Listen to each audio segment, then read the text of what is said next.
Generic dinosaur roar! Well, more like scary as heck theropod gurgle, according to this new study, but that is both here and there, so its average relevance is 0. In this episode of Ultimate Battles, the southern monster beast Giganotosaurus takes on its slightly less well-known relative Carcharodontosaurus. This dinosaur battle is not quite as controversial as Tyrannosaurus vs Spinosaurus, but is every bit as fierce when it comes to the competitors involved. Let's check out the stats. Giganotosaurus is aptly named and rightly feared.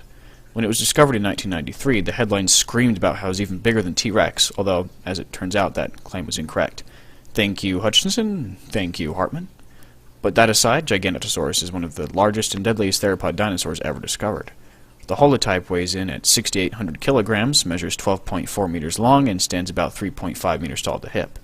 It's an allosaurid built lithe and lean and smooth and svelte and it's agile. Maneuverable. Yes. All those good things. But seriously, this was a fast dinosaur. According to an article in Acta Paleontologica Polonica, it could maintain its stability at speeds up to 50 kilometers an hour. That's faster than Usain Bolt. Even meme Usain Bolt. So what else can it do?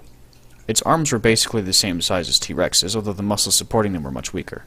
So those are really a non-issue. But its skull was huge and equipped with dozens of flesh-ripping teeth that it used in pack hunts to take down giant sauropods like Argentinosaurus. Its endocast bears a shape remarkably similar to that of a crocodile, suggesting an encephalization quotient of approximately 2. So its intelligence wasn't exactly off the charts when it comes to theropods. Unlike Troodon, which had an EQ significantly higher than dolphins or primitive humans.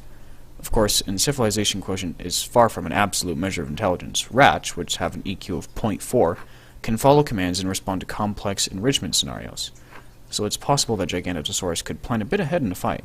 Not likely, but possible. So, now Carcharodontosaurus can be analyzed. The shark-toothed lizard terrorized Africa in the Middle Cretaceous, slaughtering hadrosaurs and paralititans like the beast it was. The Planet Dinosaur reconstruction looks more like a puppy dog. Look at those eyes! But whatever, it's got 8-inch teeth. It can dress whoever it wants. But here's the complicated thing about pitting it against Giganotosaurus. Structurally, they're almost the same animal. I don't mean to cause a phylogenetic panic attack. I'm not saying they should be in the same genus or anything, because they shouldn't. But from a combat perspective, they're going to have the same strengths and the same weaknesses. They're both massive allosaurids with gracile forms and thin but streamlined skulls. They both have crocodilian-like endocasts, their arms are pretty much the same size, their senses were similar. Whichever creature has an edge won't have it by much, but it will have it. This is a scenario like how Thor barely outclasses Beta Ray Bill, or how Hyperion barely outclasses Superman. So let's find out who does have the crucial advantage of size. Remember that the holotype of Giganotosaurus was 12.4 meters and 6,800 kilograms.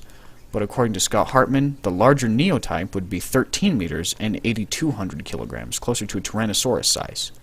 We can utilize the G. carolini holotype to scale up Carcharodontosaurus specimen SGM-DIN1. Giganotosaurus has a skull-to-body ratio of 1 to 8, so we apply that ratio to Sereno et al.'s report of C. saharicus' skull length of 1.6 meters. Run that number through a square-cube law equation, and what does it spell? But wait!